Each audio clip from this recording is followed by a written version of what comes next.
Here we're going to work an example with the conservation of angular momentum.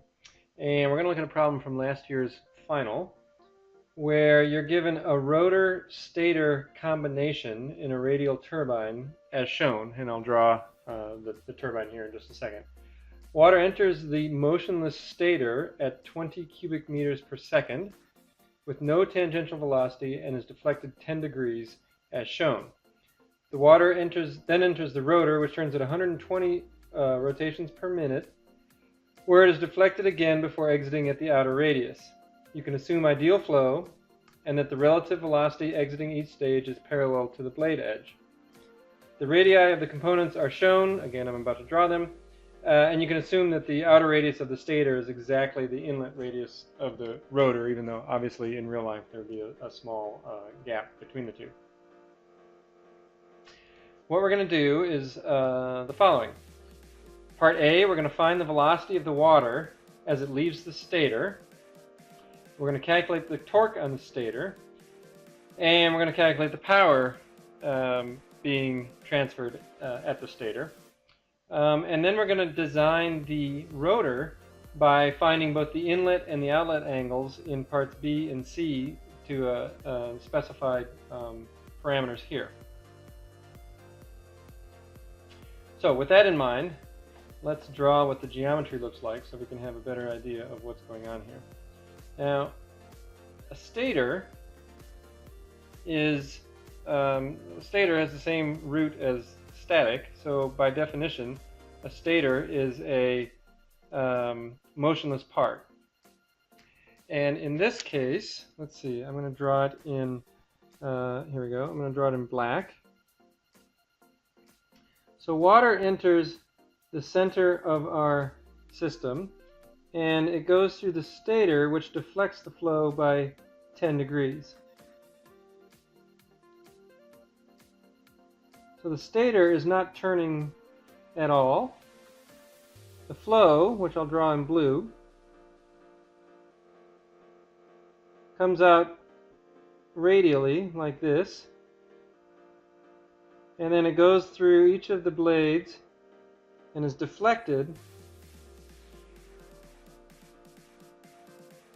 by 10 degrees. After going through the stator, it then enters the rotor, which I'm going to draw in red.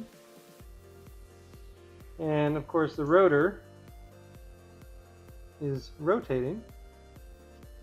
And I'm not doing the greatest job of drawing it here, but it's just the same size as the stator right here. And it's turning with some angular velocity, which I believe I said was 120 rotations per minute. And it's going to have blades that look something like this.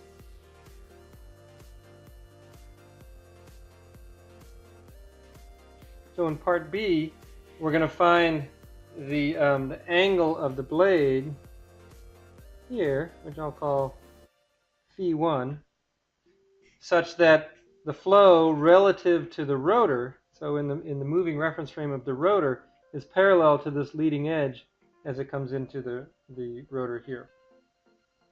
Now if we look at this rotor-stator combination in profile, we'll see something that looks like this. We'll see the stator blades like this. And there's some little doohickey there that helps make the flow flow evenly into the stator. And then we have the rotor blades that look like this, so that water is coming in like this, turning through the rotor like that, goes through the rotor where it deflects in the circumferential direction, and then out through, eventually out through the rotor like this. Now the dimensions, I said, will be given to you. And let's see, the inner radius of the stator is 0.5 meters. I'm going to erase one of these arrows here so that I can write it in. So this is 0.5 meters. The outer radius of the stator here, and I'm going to get rid of this little stator vane so that I can write 0.8 meters.